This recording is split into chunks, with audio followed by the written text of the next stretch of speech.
विद्यार्थियों good morning. मैं Indian school से राकेश कुमार, विषय अध्यापक विज्ञान, और आप सभी का स्वागत है।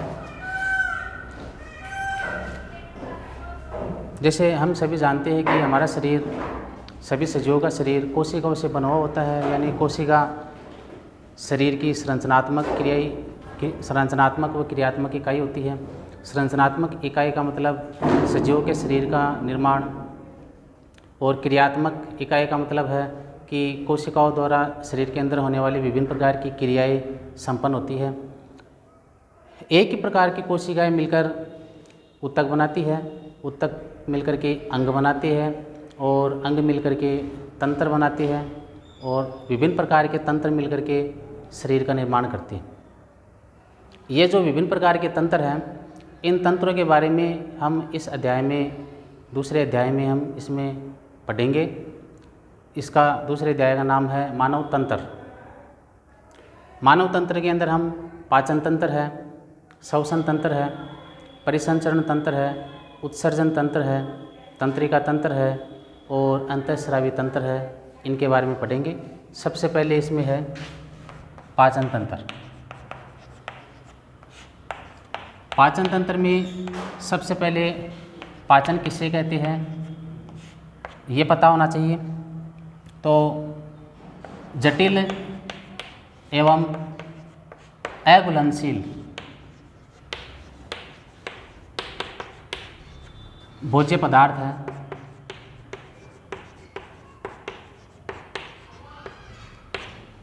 इनका एंजाइमों द्वारा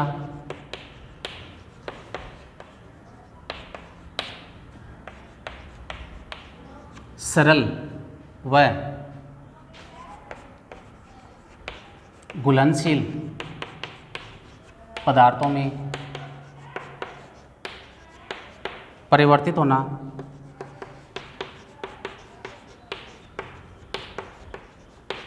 पाचन कहलाता है। ये पाचन की परिभाषा है। पाचन तंत्र क्या होता है? पाचन तंत्र यानी भोजन के अंतर्ग्रहण से लेकर,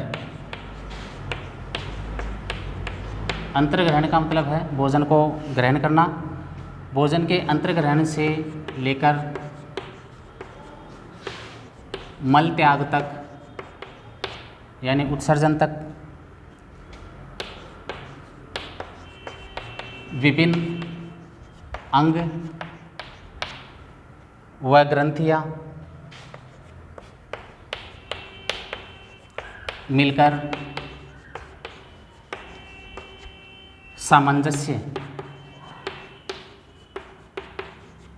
के रूप में कार्य करते हैं।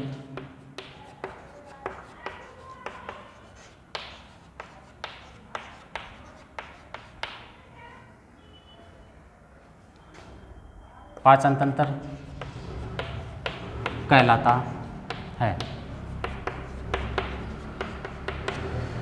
यानी भोजन के अंतर्ग्रहण से लेकर, भोजन हम ग्रहण करते हैं वहाँ से लेकर के, और जब मल त्याग या भोजन का उत्सर्जन किया जाता है पाचन के बाद में, वहाँ तक हमारे शरीर के अंदर जो अनेक अंग जो काम में आते हैं, ग्रंथियाँ काम में आती हैं, ये सभी सामंजस्य के रूप में एक साथ कार्य करते हैं, तो उसको कहा जाता है पाचन तंत्र।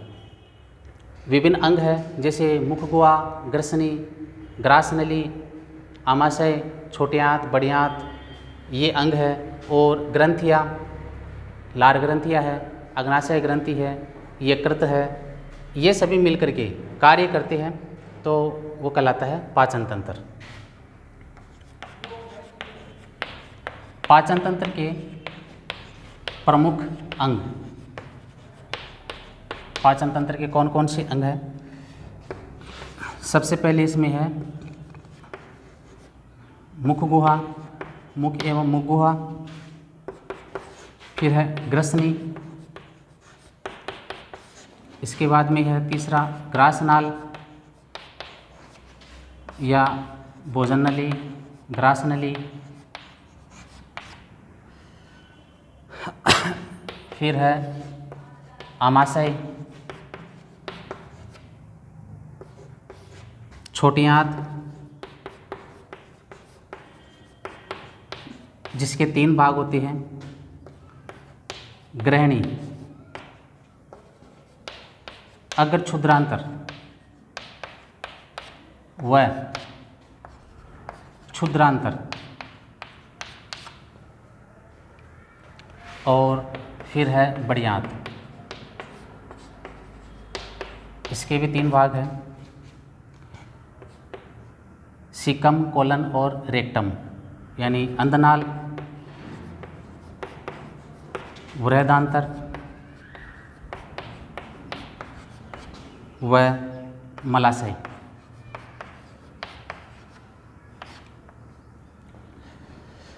ये पाचन तंत्र के प्रमुख अंग हैं और ग्रंथियों के बारे में हम इन अंगों को पढ़ने के बाद में ग्रंथियों के बारे में पढ़ेंगे।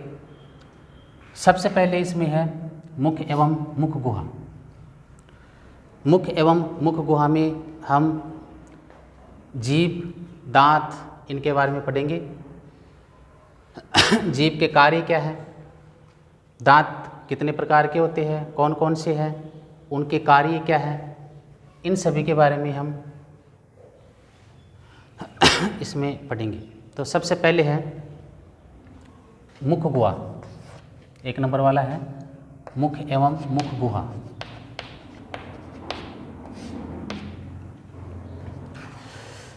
मुख गुहा क्या है? ये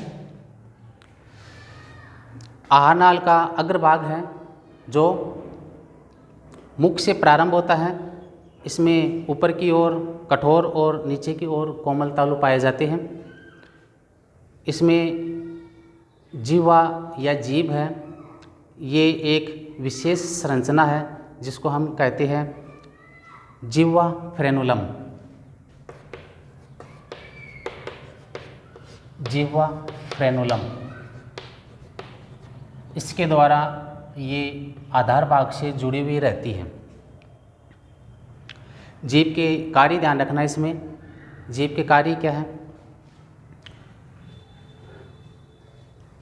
जब भोजन को दांतों की सहायता से बारीक पीसा जाता है, तोड़ा जाता है, तो उसमें लार को मिलाने में सहायक होती है और दांतों के बीच में जो फंसे हुए जो अन्न कण है या भोज्य पदार्थों के जो कण है, उनको दांतों के बीच में फंसे हुए उनको निकालने में सहायक होती है। तो ये इसमें जीभ के कार्य है। इसके बाद में है दांत। मनुष्य में दांत 3 प्रकार के होते हैं।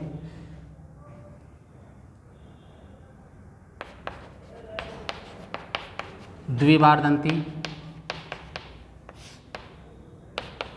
विषमदंती और गर्तदंती। द्विबारदंती का मतलब है कि मनुष्य में दांत है, ये 2 बार आते हैं। पहली बार जो आते हैं उनको अस्थायी या दूध के दांत कहा जाता है।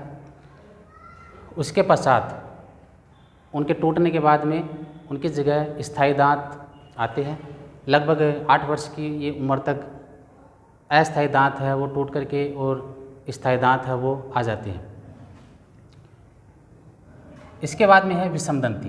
विषम का मतलब जो समान नहीं है, यानी दांत अलग अलग प्रकार के हैं। 4 भागों में बांटा गया है इनको। सबसे पहले इसमें है कर्तनक, दूसरा है रदनक, फिर है अग्रचवर्णक और फिर है चवर्णक। कर्तनक दांत भोजन को कुतरने का कार्य करते हैं।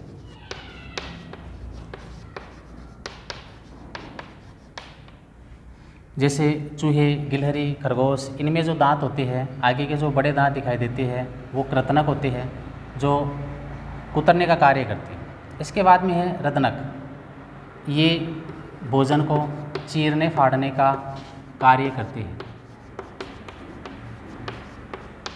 जो मांसाहारी जानवर हैं जैसे शेर है, कुत्ते, बंदर, इनके अंदर जो दो ऊपर के और दो नीचे के जो बड़े दांत दिखाई देते हैं वो है रदनक दांत। तीसरा और चौथा, अगर चवर्णक और चवर्णक दोनों के कार्य समान है, दोनों ही ये भोजन को चबाने का कार्य करते हैं, दोनों का कार्य है भोजन को चबाना।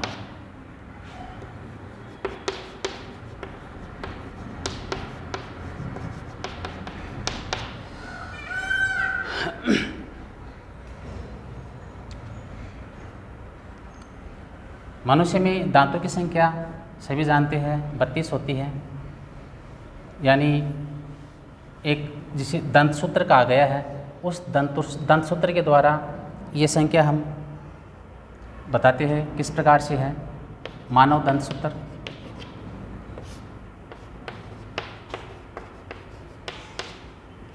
मानव दंत सूत्र है 21-23/21-23 गुणा 2, यानी 2 और 1 3 और 2 5 और 3 8, 8 को 2 से गुणा करते हैं तो 16 दांत ऊपर के। इसी प्रकार ये 8 और इनको 2 से गुणा करते हैं तो 16 दांत नीचे के हो जाते हैं, कुल दांत 32।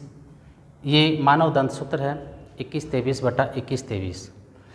कृतनक दांत, 2 को 2 से गुणा करो, 2 दूनी 4, 4 ऊपर और 2 को 2 से गुणा करते हैं तो 4 नीचे। तो कृतनक दांत जो भोजन को कुतरने का कार्य करते हैं, ये 4 ऊपर 4 नीचे। रदनक दांत, 1 को 2 से गुणा करते हैं तो 2 ऊपर के और 1 को 2 से नीचे गुणा करते हैं तो ये 2 नीचे के हो जाते हैं। रदनक दांत 2 ऊपर 2 नीचे। अगर चवर्णक, 2 को 2 से गुणा करते हैं तो 4 ऊपर के हो गए और इसी प्रकार से ये 4 नीचे की। और लास्ट है चवर्णक, 3 को 2 से गुणा करते हैं, 3 दूनी 6, 6 ऊपर के और इसी प्रकार 3 दूनी 6, 6 नीचे की। तो ये इनकी संख्या हो गई, दांतों के प्रकार हो गए, इनके कार्य हो गए। पहला पॉइंट है मुख गुहा। मुख गुहा में भोजन का पाचन किस प्रकार से होता है? मुख गुहा में भोजन का पाचन दांतों व जीभ की सहायता से और लार ग्रंथियाँ हैं, इनकी सहायता से भोजन के आंशिक पाचन की शुरुआत हो जाती है। इसके बाद में दूसरा पॉइंट है, इसके बाद में ग्रसनी।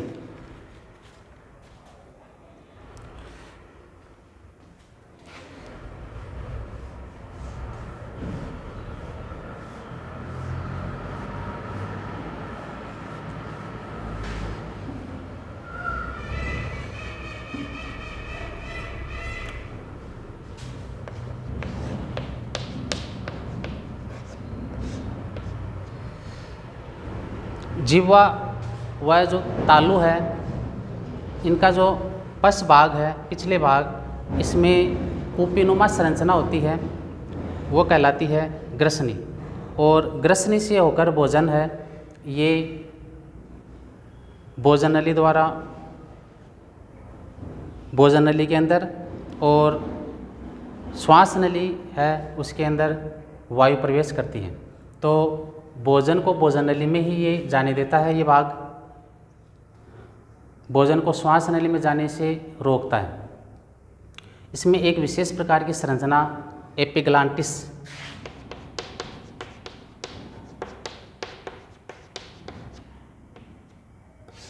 या घाटी ढक्कन, ये संरचना पाई जाती है जो भोजन को भोजन नली में जाने देती है। भोजन निगलते समय श्वास नली के ऊपर ये जो संरचना पाई जाती है, ये श्वास नली को ढक लेती है, जिससे भोजन है वो भोजन नली में ही जाता है। तो इस प्रकार से ये ग्रसनी जो भाग है, ये श्वास नली और भोजन नली दोनों को अलग अलग करता है। यानी इस जगह से भोजन नली व श्वास नली अलग अलग हो जाती है और भोजन है वो भोजन नली में ही प्रवेश करता है, श्वास नली में नहीं। इसके बाद में तीसरा है ग्रासनाल।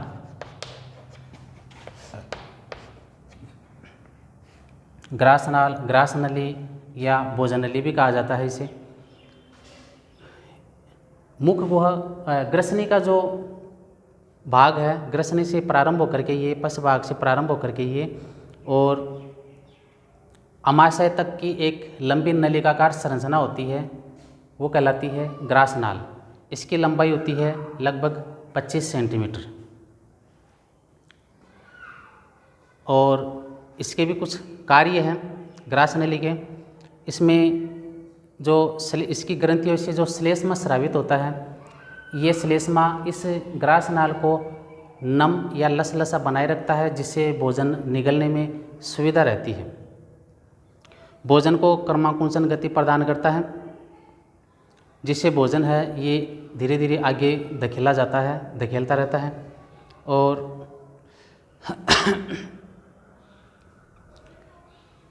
इसके जो शीर्ष भाग पर जो संरचना पाई जाती है एपिग्लांटिस, जो ग्रसनी भाग में होती है, इसके बारे में आपको बता ही दिया गया है। ग्रासनली का जो ऊपरी भाग है यानी ग्रसनी है, यहाँ पर यह संरचना पाई जाती है।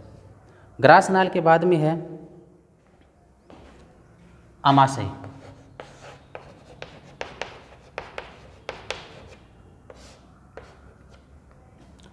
अमाशय एक थैलेनुमा संरचना होती है, जिसका आकार एबीसीडी का जो जे आकार है उस आकार की होती है ये। इसके भी 3 भाग होते हैं। एक भाग होता है जठरागम भाग, एक भाग होता है जठर निर्गम भाग। ये जो भाग है बायां बड़ा भाग, ये कहलाता है जठरागम, और ये दायां छोटा भाग है, ये है जठर निर्गम, और मध्य का जो भाग है ये कहलाता है फंडिस। तो अमाशय को 3 भागों में बांटा गया है, जठरागम, जठर निर्गम और फंडिस। जठरागम भाग है ये अमाशय में भोजन के आने की दर को नियंत्रित रखता है। जठरागम भाग है, जठर निर्गम भाग, ये अमाशय से भोजन जो आगे ग्रहणी में जाता है, ग्रहणी में भोजन की जाने की दर को नियंत्रित करता है जठर निर्गम भाग। और मध्य का जो भाग है फंडिस, जिसमें भोजन है ये लुगदी के रूप में बदला जाता है। अमाशय की जो भित्ति है, इससे जो रस स्रावित होते हैं, अमाशय से स्रावित होने वाली रस है HCl हाइड्रोक्लोरिक अम्ल, पेप्सिन, रेनिन व म्यूकस। तो ये अमाशय से स्रावित होने वाले जो रस है, जो भोजन के पाचन में महत्वपूर्ण भूमिका निभाते हैं। अमाशय में भोजन का पाचन किस प्रकार से होता है? अमाशय में हाइड्रोक्लोरिक अम्ल पाया जाता है, अम्लीय प्रवृत्ति का होता है। इसके अलावा पेप्सिन, रेनिन है, ये भोजन को लुगदी के रूप में बदलते हैं। अमाशय का जो HCl है, ये भोजन के साथ में जो आए सूक्ष्म जीव है, बैक्टीरिया है, इनको नष्ट करने का कार्य करते हैं। और वसा, लिपिड, इसके पाचन की शुरुआत है ये अमाशय से हो जाती है। और अमाशय का जो भाग है जठरागम, जठर निर्गम, इनके बारे में बता ही दिया, भोजन के आने की दर को नियंत्रित करता है। और जठर निर्गम भाग भोजन के आगे ग्रहणी में जाने की दर को नियंत्रित करता है। तो ये हो गया अमाशय में भोजन का पाचन। इसके बाद में सबसे महत्वपूर्ण है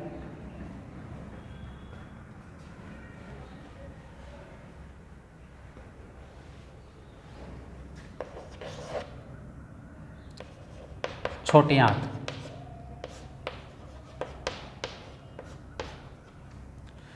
जिसके बारे में आपको बताया गया है, इसके 3 प्रकार होते हैं। छोटी आंत के 3 प्रकार कौन कौन से हैं? ग्रहणी,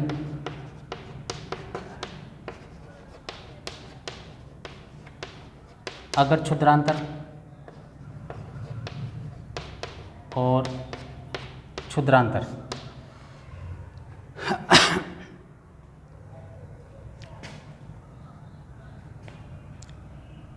तीन भागों में बांटा गया है, ग्रहणी, अगर क्षुद्रांतर और क्षुद्रांतर। छोटी आंत है, ये आमाशय का जो जठर निर्गम भाग है, अभी आपको बताया गया था आमाशय की संरचना में ये जो जठर निर्गम भाग है, यहाँ से इसकी शुरुआत होती है छोटी आंत की। ये पहला भाग है इसका छोटी आंत का, ग्रहणी। यहाँ से ये शुरू होकर के और बड़ी आंत का जो प्रारंभिक भाग है, वहाँ तक का जो भाग है, ये कहलाता है छोटी आंत। भोजन का सबसे अधिक पाचन है और अवशोषण है, ये छोटी आंत में ही होता है। छोटी आंत का प्रारंभिक भाग जो आमाशय से जुड़ा हुआ होता है वो कहलाता है ग्रहणी, और भोजन का रासायनिक पाचन इसी भाग में होता है, ग्रहणी भाग में। इस ग्रहणी भाग में इधर जो यकृत है तो इससे पितरस आकर के मिलता है, और अग्नाशय है, अग्नाशय से अग्नाशयी रस, ये दोनों आकर के इस ग्रहणी भाग में भोजन के अंदर मिलते रहते हैं। इसलिए भोजन का जो रासायनिक पाचन है ये इस ग्रहणी भाग में होता है। ग्रहणी के बाद में है अग्र क्षुद्रांतर। छोटी आंत का जो मध्य भाग है या दूसरा भाग कह सकते हैं अग्र क्षुद्रांतर, यहाँ ग्रहणी द्वारा जो पाचित जो भोजन है उसका अवशोषण होता है, वो कहलाता है ये अग्र क्षुद्रांतर। और तीसरा जो भाग है क्षुद्रांतर, यह छोटी आंत का अंतिम भाग है जो आगे चल कर के फिर बड़ी आंत में खुलता है। और इस भाग में जो विटामिन है वह पित्त लवण है, इनका अवशोषण है, ये छोटी आंत के क्षुद्रांतर भाग में होता है। यह छोटी आंत का बड़ा भाग है। भोजन का जो भाग अगर क्षुद्रांतर में या जो अवशोषित नहीं होता है वो क्षुद्रांतर में अवशोषित कर लिया जाता है। छोटी आंत में भोजन का पाचन किस प्रकार से होता है? पाचन क्रिया, छोटी आंत में पाचन क्रिया किस प्रकार से होती है? छोटी आंत के अंदर कार्बोहाइड्रेट, वसा, प्रोटीन, इन पर कार्य करने वाले विभिन्न प्रकार के एंजाइम पाए जाते हैं।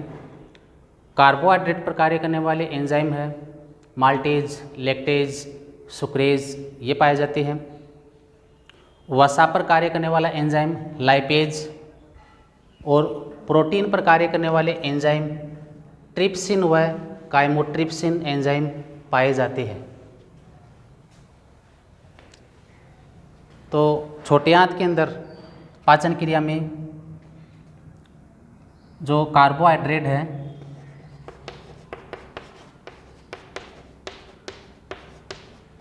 उसको ग्लूकोज में बदलने का कार्य है।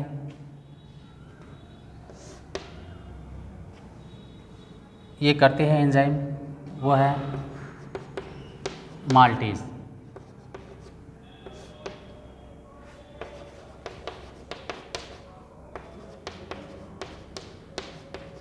कार्बोहाइड्रेट को लैक्टेस एंजाइम है वो ग्लूकोज व गैलेक्टोज में बदलने का कार्य करती है। और कार्बोहाइड्रेट को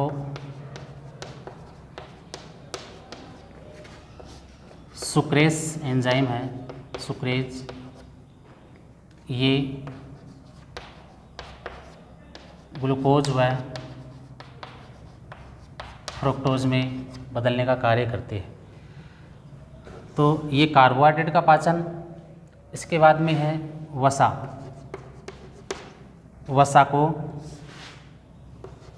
वसा अम्ल व ग्लिसरॉल में बदलने का कार्य लाइपेज एंजाइम करते हैं, जिसे हम वसीय लाइपेज एंजाइम कहते हैं। ये वसा का पाचन हो जाएगा छोटी आंत में।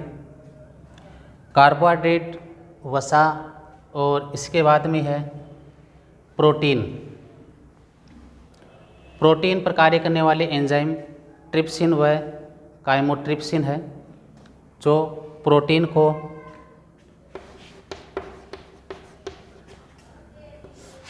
पेप्टाइड में बदलने का कार्य करते हैं। ये एंजाइम है ट्रिप्सिन व काइमोट्रिप्सिन।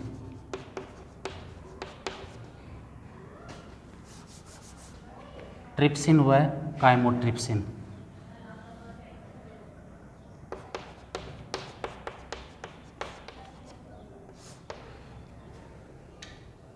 तो छोटे आंत में पाचन क्रिया के अंदर कार्बोहाइड्रेट, वसा और प्रोटीन पर कार्य करने वाले जो एंजाइम है, इनके बारे में आपको विस्तार से बता दिया गया है कि कौन से एंजाइम है ये कार्बोहाइड्रेट पर कार्य करते हैं और कार्बोहाइड्रेट को किस में बदलते हैं। प्रोटीन पर कार्य करने वाले एंजाइम है ये प्रोटीन को किस में बदलते हैं, और वसा पर कार्य करने वाले एंजाइम है ये वसा को वसा अम्ल और ग्लिसरॉल में बदलते हैं। तो इस प्रकार से जटिल और जो अघुलनशील भोज्य पदार्थ हैं उसको सरल और घुलनशील पदार्थों में बदला जाना पाचन कहलाता है, और ये कार्य एंजाइमों द्वारा किया जाता है। धन्यवाद। बाकी अगले